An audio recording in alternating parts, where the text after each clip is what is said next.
Halo guys, kembali lagi bersama Mimin di dunia film. Kali ini Mimin bakal bawain kalian sebuah film yang dirilis pada tahun 2011 lalu berjudul Silence, di mana film ini diangkat dari kisah nyata pada tahun 2005 di Korea Selatan. Ceritanya bisa menguras emosi kita nih guys, berlatar belakang dari sekolah luar biasa, di mana anak yang bersekolah di sana mendapatkan pelecehan dan ancaman dari gurunya sendiri.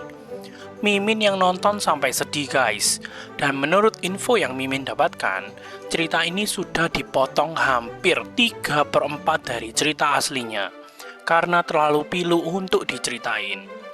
Tanpa berlama-lama lagi deh, langsung aja kita masuk ke alur ceritanya. Sebelum masuk ke ceritanya nih, bantu like dan subscribe channel Mimin biar Mimin makin semangat bawain alur cerita lain buat kalian.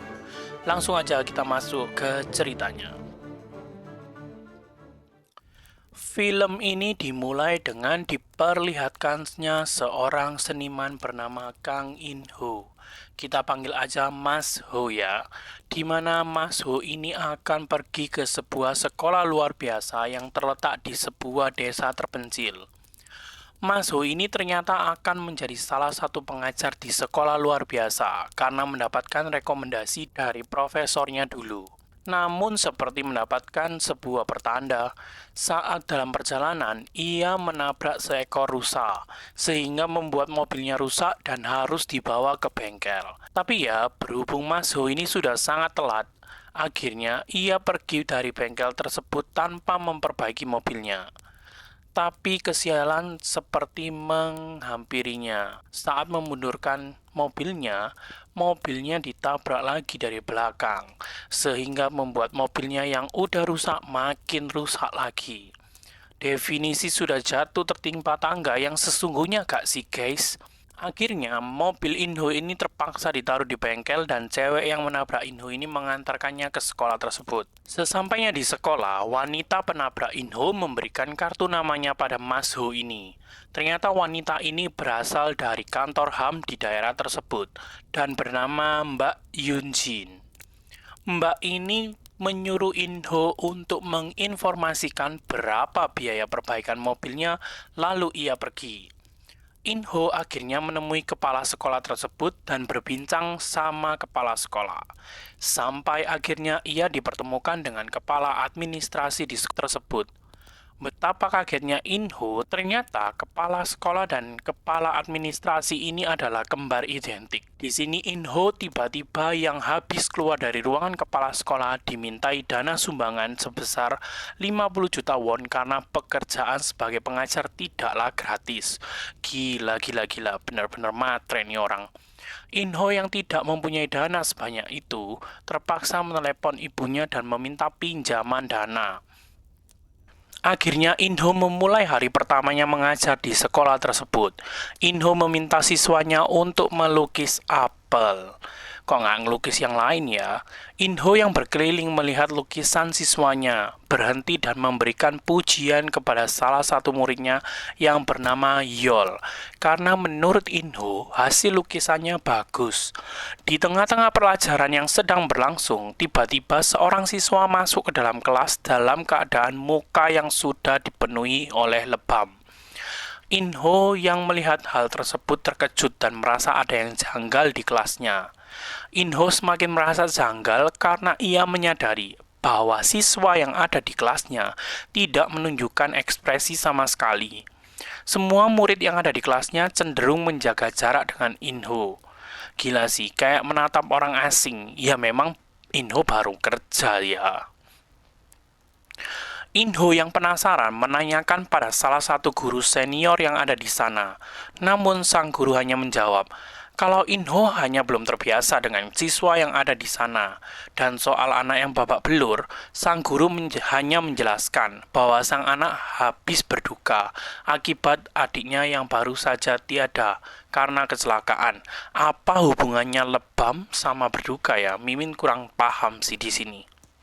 Malam harinya, Inho sedang berjalan pulang. Malam harinya, ketika Inho sedang berjalan akan pulang, ia mendengar suara jeritan dari seorang anak. Inho menjadi penasaran dan akhirnya mencari sumber suara tersebut. Suara tersebut berasal dari toilet cewek dan saat Inho menanyakan apa yang terjadi di dalam sana, suara itu berhenti. Tiba-tiba Mas Ho ini didatangi seorang petugas keamanan dan Inho ini menyampaikan apa yang didengarnya tadi. Petugas keamanan tersebut menjelaskan bahwa itu adalah hal biasa yang sering dilakukan oleh anak-anak yang ada di asrama tersebut. Anak-anak sering membuat suara aneh saat malam hari. Petugas itu pun meminta Inho pergi karena sudah malam. Mimin curiga sih sama petugasnya, jangan-jangan petugasnya ini juga ada terlibat dengan apa yang terjadi di sekolah ini. Keesokan harinya, saat Inho hendak mengantarkan uang sumbangan sebagai syarat ia bekerja di sana, Inho bertemu dengan seorang kepala polisi yang ada di ruangan kepala sekolah. Ia segera memberikan uang itu lalu pergi kembali ke ruang guru. Saat Inho sampai di ruang guru, ia dikejutkan dengan seorang guru yang sedang memukuli Minso. Guru-guru yang lain membiarkannya begitu saja. Gila sih, ada kejadian itu tapi dibiarin aja. Seolah-olah tidak terjadi apa-apa di sana. Inho lalu menanyakan kepada salah seorang guru. Namun guru itu hanya menjawab bahwa Minso dipukul karena ia telah menyelinap diam-diam saat malam hari. Tapi, apakah wajar hanya karena menyelinap sampai dipukuli? Parah banget nggak sih? Akhirnya, Inho pulang dan tidak sengaja melihat salah seorang anak yang sedang duduk di pinggir jendela. Inho ini salah paham. Ia merasa khawatir dan pergi untuk menarik anak itu. Setelah Inho menarik anak itu dari jendela, Inho ini justru bingung karena respon anak ini tuh kayak merasa ketakutan gitu loh guys. Sama Inho. Inho berjalan pergi namun tiba-tiba anak tersebut menarik baju Inho dan membawanya ke sebuah ruangan. Ia yang penasaran dan masuk ke ruangan tersebut dan terkejut saat melihat ada guru wanita yang sedang menyiksa seorang anak di dalam ruangan itu. Guru itu sedang menenggelamkan kepala anak itu ke dalam sebuah mesin cuci. Gila, jadi mesin cucinya ini lagi muter. Wah, parah sih. Inho langsung menarik anak itu dan menanyakan apa yang guru itu lakukan. Guru itu dengan santainya menjawab bahwa ia sedang memberi pelajaran kepada anak itu. Mereka pun terlibat dalam sebuah perdebatan dan tiba-tiba Hyun jatuh pingsan. Inho segera membawa anak itu ke rumah sakit dan menelepon Yujin agar datang karena Yujin adalah seorang pekerja HAM. Inho menceritakan semuanya kepada Yunjin. Yunjin pun mengatakan agar Inho menghubungi orang tua Yujin. Namun Inho berkata bahwa anak ini adalah seorang yatim piatu. Keesokan harinya, Inho yang sedang mengajar tiba-tiba dipanggil ke ruangan kepala sekolah.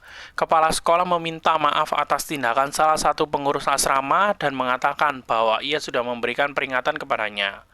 Kepala sekolah juga menanyakan kondisi Hyun. Inho menceritakan bahwa Hyun baik-baik saja dan memberikan alamat rumah sakit tempat Hyun dirawat. Tidak lama kemudian, Inho mendapatkan telepon dari Yujin yang mengajaknya untuk bertemu. Di sana, Inho memberitahu bahwa Hyun adalah seorang korban pelecehan.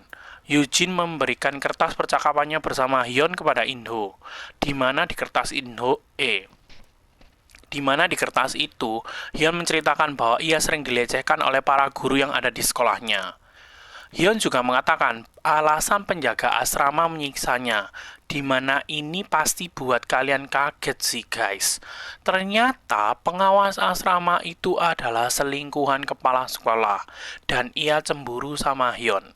Membagongkan banget nggak tuh cerita ini? Hyun juga mengatakan bahwa temannya juga mengalami hal yang sama dengannya. Inho yang mendengarkan hal tersebut buru-buru menuju rumah sakit untuk menyelamatkan Hyun. Di sisi lain, pihak sekolah juga sudah sampai di rumah sakit untuk menjemput Hyun. Untungnya, Hyun ini pinter guys, jadi ia bersembunyi di dalam lemari dan tidak tertangkap oleh pihak sekolah. Akhirnya Inho membawa Hyun dan menitipkannya ke kantor milik Yujin, karena kantornya adalah kantor HAM. Inho pun mengeluarkan Hyun dari sekolah tersebut. Hyun dan satu orang temannya diminta untuk menceritakan semua pelecehan yang telah ia alami dan direkam oleh Yunjin agar dapat menjadi bukti. Malam harinya, Inho yang sudah ada di apartemen dikejutkan dengan kedatangan ibu dan putrinya. Mereka datang untuk melakukan upacara penghormatan pada istri Inho yang sudah meninggal. Keesokan harinya, Eugene membawa semua bukti yang telah ia kumpulkan. Eugene membawa kepada dinas pendidikan, namun bukti yang diberikan ditolak oleh dinas pendidikan karena dianggap pelecehan itu terjadi di luar KBM dan mereka menyerahkan kasus itu ke pihak polisi. Namun, hal yang sama terjadi di kantor polisi. Bukti itu ditolak karena dianggap kurang kuat. Hal ini disebabkan karena kepala sekolah dan kepala administrasi adalah pemuka agama yang cukup terkenal di daerah tersebut. Jadi sangat tidak mungkin mereka melakukan hal tersebut dan orang-orang tidak mungkin percaya.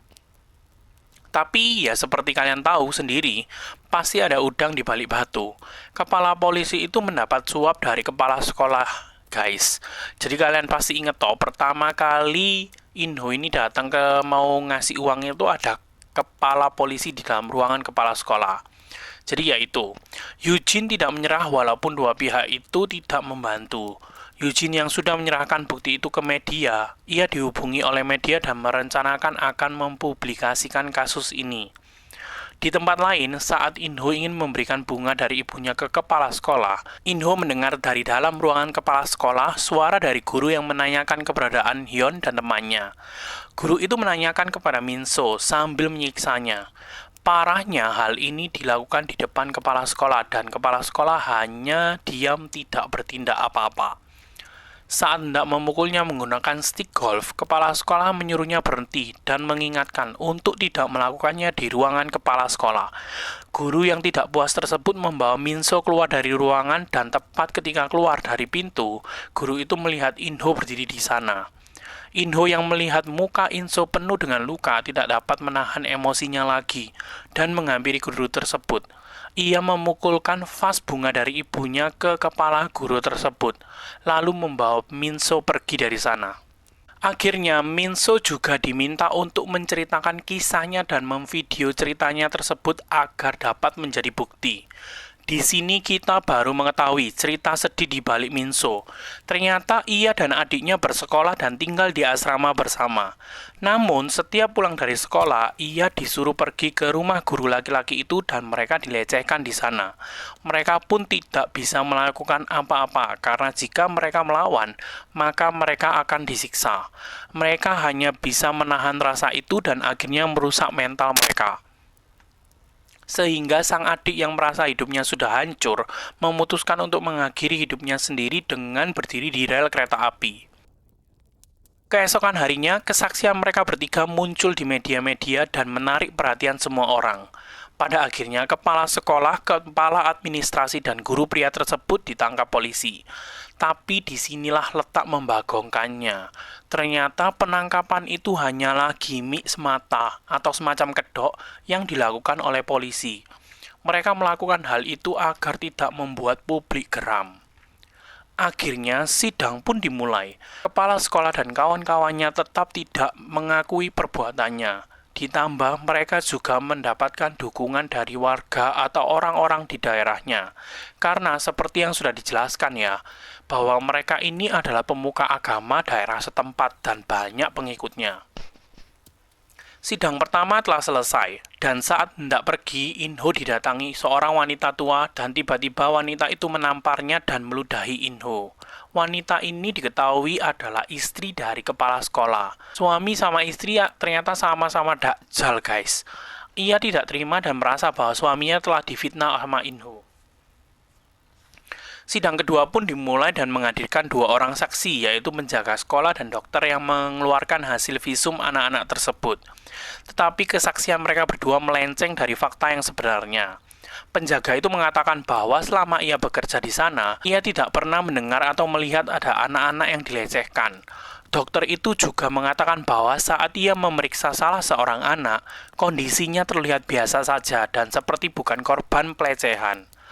Ia makan dengan enjoy dan tidak ada rasa takut sama sekali. Padahal nih ya, anak itu selain bisu, ia juga menderita keterbelakangan mental sehingga membuat sifatnya seperti anak-anak. Hasil dari sidang tersebut sudah dapat kita ketahui, di mana hasilnya merugikan anak-anak ini. Kasihan banget sih pokoknya. Keesokan harinya, Yuri menjadi saksi dan ditanya oleh hakim siapa yang telah melakukan pelecehan kepadanya. Lalu Yuri menunjuk ketiga orang itu dan mengatakan bahwa mereka telah melecehkannya dan melakukannya berkali-kali. Bayangin, berkali-kali. Dengan keterbatasan yang dia miliki, Yuri berusaha menjelaskan kejadian itu dengan detail. Kepala admin sontak tak terima dengan apa yang Yuri sampaikan. Dan ia berdiri dan berbicara bahwa apa yang disampaikan Yuri tidaklah benar. Yuri yang mendengar hal itu menjadi tertekan sekaligus takut, sampai-sampai ia mengompol di celana. Setelah sidang ketiga, Inho tiba-tiba dihubungi oleh profesor yang merekomendasikannya ke sekolah itu dan mengajaknya bertemu. Namun, betapa kagetnya Inho setelah mengetahui bahwa di sana bukan hanya ada profesor yang dulu membantunya, tapi juga ada pengacara dari kepala sekolah itu juga di sana. Pengacara meminta pada Inho untuk melepaskan kasus ini dan ia memberikan uang pada Inho. Inho langsung menolak tawaran tersebut.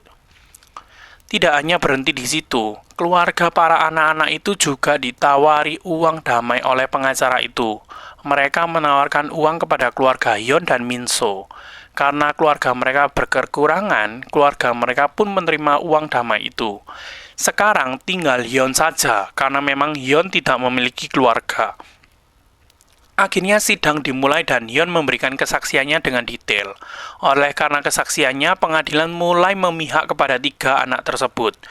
Pada malam harinya, Minso bersemangat sekali untuk memberikan kesaksiannya besok. Namun Inho mengatakan bahwa ia tidak akan bersaksi besok, karena neneknya menerima uang damai dari pihak kepala sekolah.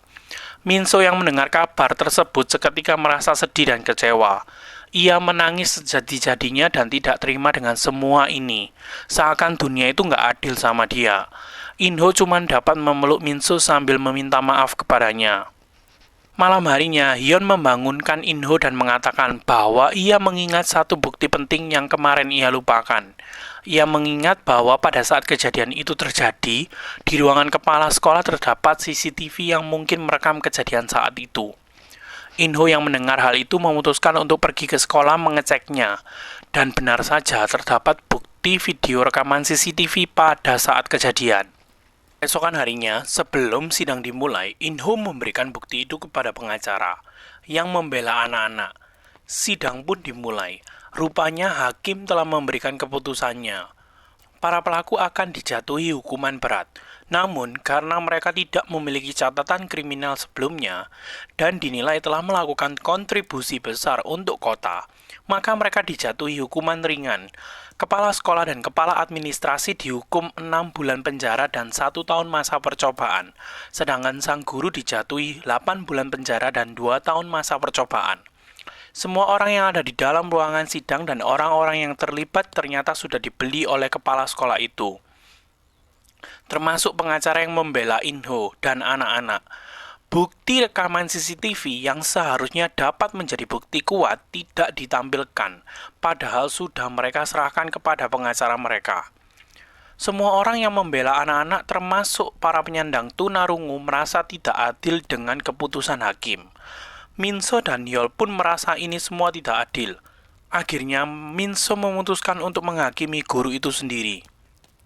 Ia menemui guru itu dan menusuknya. Akan tetapi karena tusukannya terlalu dangkal, guru itu pun melawan Minso dan terjadilah pertengkaran. Mereka bertengkar di sepanjang rel kereta api dan ya, Minso berhasil membalaskan dendamnya walaupun ia juga harus kehilangan nyawanya akibat tertabrak kereta yang melintas. Inho yang melihat Minso melakukan hal itu berteriak dan menangis. Akhirnya setelah kepergian Minso, Inho dan para aktivis HAM melakukan demo di depan pengadilan. Hakim yang datang dihentikan dan seketika dilempari telur oleh para pendemo. Polisi tidak bisa mengatasi para pendemo dan akhirnya menyemprotkan air pada para pendemo itu. Sambil membawa foto Minso, Inho mengatakan bahwa anak-anak ini tidak bisa mendengar atau berbicara. Anak ini bernama Minso. Inho terus mengulang perkataannya hingga disemprot air dan diamankan oleh petugas keamanan. Merinding sih pas ini nih. 1 tahun berlalu dan Eugene yang ada di Seoul mengirimkan email ke Inho dan mengabarkan bahwa ia masih memperjuangkan banding atas kasus tersebut. Dan film pun berakhir. Keadilan dan kebebasan anak-anak itu direnggut oleh kekuasaan dan ketamakan para orang dewasa, seolah anak-anak tersebut tidak pantas mendapatkan keadilan. Ini adalah film yang diangkat dari kisah nyata yang benar-benar terjadi. Kabarnya, sekolah ini sekarang sudah berhenti beroperasi dan sudah ditutup oleh pemerintah.